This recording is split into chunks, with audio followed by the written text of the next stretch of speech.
أعوذ بالله من الشيطان الرجيم. بسم الله الرحمن الرحيم.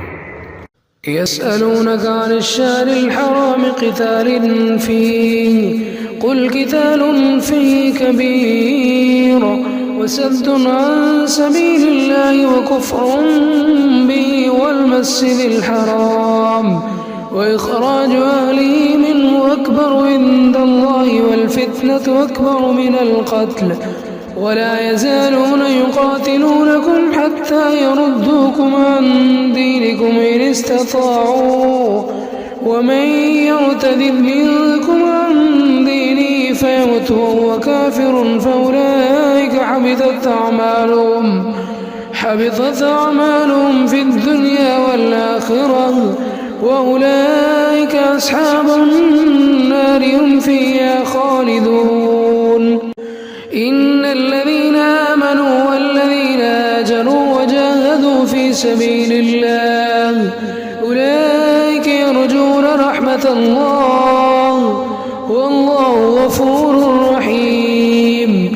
يسألونك عن الخمر والميسر قل فيهما إثم كبير ومنافع للناس وإثمهما أكبر من نفعهما ويسألونك ماذا ينفقون قل العفو كذلك يبين الله لكم الآيات لعلكم تتفكرون في الدنيا والآخرة.